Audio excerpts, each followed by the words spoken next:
तो नागरिकता सिटीजनशिप के बारे में बात करते हैं। ये पार्ट नंबर 2 में बताया गया है सिटीजनशिप। इसमें अनुच्छेद 5 से 11 तक का विवरण दिया गया है, यानी कि आर्टिकल 5 से 11 तक इसमें बताए गए हैं पार्ट नंबर 2 में सिटीजनशिप नागरिकता में।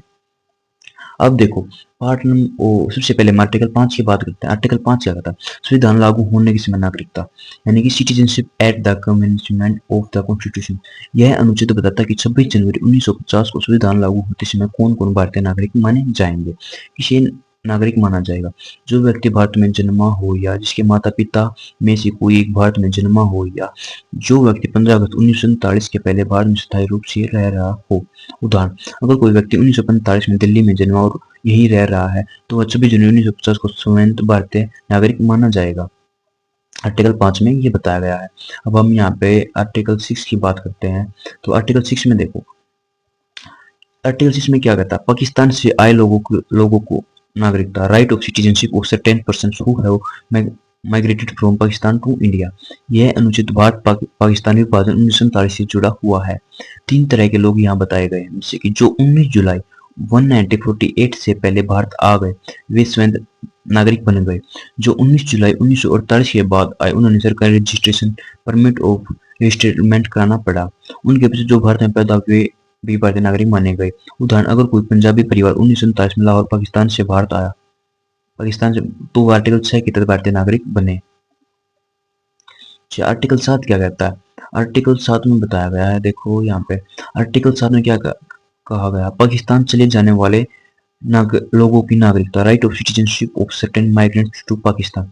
अगर कोई व्यक्ति भारत से पाकिस्तान चला गया था, वह भारत नागरिक नहीं माना गया, लेकिन अगर वह व्यक्ति वापस भारत आ गया और भारत सरकार की अनुमति लेकर आया तो वह फिर से भारतीय नागरिक बन सकता है। उदाहरण, जो लोग विभाजन के समय पाकिस्तान चले गए थे और बाद में भारत लौटे, उन पर यह अनुच्छेद लागू हुआ। आर्टिकल 8 क्या कहता है? आर्टिकल 8 देखो, आर्टिकल 8 में विदेशों में रहने वाले भारतीय persons of Indian origin residing outside India. यह अनुच्छेद उन लोगों के लिए है जो भारत से बाहर रहते हैं लेकिन भारतीय मूल इंडियन ओरिजिन के हैं। वे भारतीय नागरिकता प्राप्त कर सकते हैं अगर उन्होंने भारत सरकार द्वारा निर्दिष्ट राजनीतिक प्रतिनिधि में अपना नाम दर्ज कराया हो। उदाहरण, अगर कोई भारतीय परिवार 1948 में लंदन चला गया था तो वो भारतीय दूतावास में पंजीकरण कराकर नागरिकता पा सकते हैं। दोहरी नागरिकता निषेध।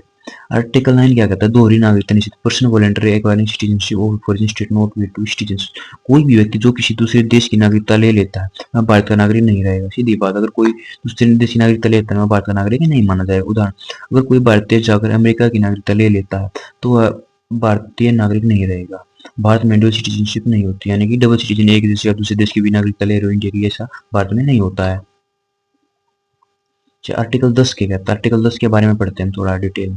आर्टिकल 10 देखो, नागरिकता का निरंतरताधिकार। इसका मतलब है कोई व्यक्ति भारतीय नागरिक है वह तब तक नागरिक रहे जब तक संसद कानून बनाकर उसकी नागरिकता समाप्त नहीं करते। उदाहरण, जब तक व्यक्ति ने खुद विदेशी नागरिकता नहीं ली हो या कानून के अनुसार उसकी नागरिकता नहीं छीनी गई, वह भारतीय नागरिक रहेगा। ठीक है ना? अब देखो आर्टिकल 11 क्या कहता है? आर्टिकल 11 संसद की शक्ति। Parliament to regulate the right of citizenship by law. यह अनुच्छेद संसद को शक्ति देता है कि वह नागरिकता के संबंधित कानून बना सके। इस शक्ति से संसद ने बनाया सिटीजनशिप एक्ट 1955 जो आज भी लागू। बाद में कई संशोधन हुए जैसे 1986, 2003, 2005, 2019 आदि। ठीक है ना? अब हम इसको थोड़ा डिटेल में याद करते हैं, जैसे कि सारांश, समरी, टेबल, अनुच्छेद, विषय, मुख्य बातें। तो देखो अब हम समझते हैं आर्टिकल 5, 5, 6, 7, 8, 9, 10, 11 को। संविधान लागू होने के समय की नागरिकता। भारत में जन्मे स्थायी व्यक्ति।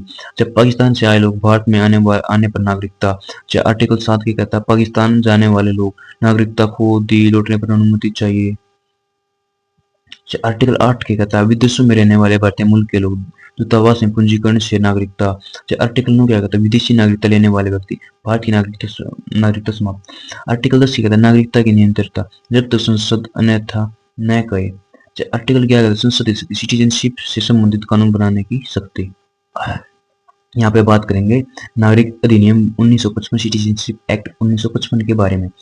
इसमें क्या कहा गया? यह कानून बताता है कि भारत का नागरिक कौन है और नागरिकता कैसे प्राप्त होती है या खोई जा सकती है।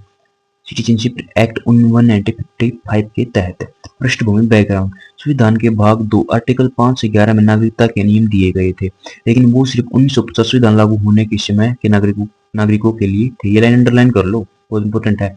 यानी कि जो वे आर्टिकल थे ना, लेकिन वे सिर्फ 1950 संविधान लागू होने के समय के नागरिकों के लिए ही थे।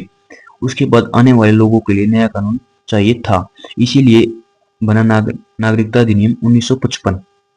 अच्छा, अब हम इस संविधान को थोड़ा और इस एक्ट को थोड़ा और पढ़ेंगे। इस संविधान का मुख्य प्रावधान, इस अधिनियम का मुख्य प्रावधान मेन प्रोविजन, इस अधिनियम का मुख्य प्रावधान मेन प्रोविजन, भारत में नागरिकता 5 तरीके से प्राप्त की जा सकती है सिटीजनशिप एक्ट के तहत।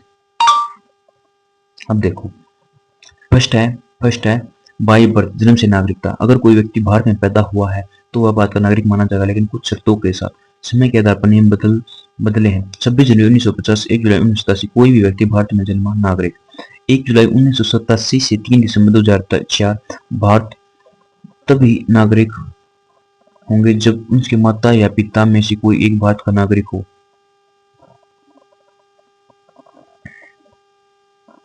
3 दिसंबर 2004 के बाद माता पिता में से एक भारतीय, दूसरा अवैध प्रवासी नहीं होना चाहिए।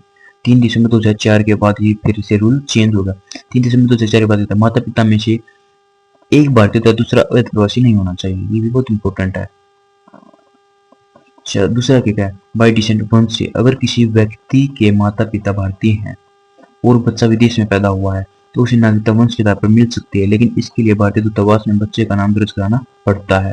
ये भी इंपॉर्टेंट है, ठीक है ना।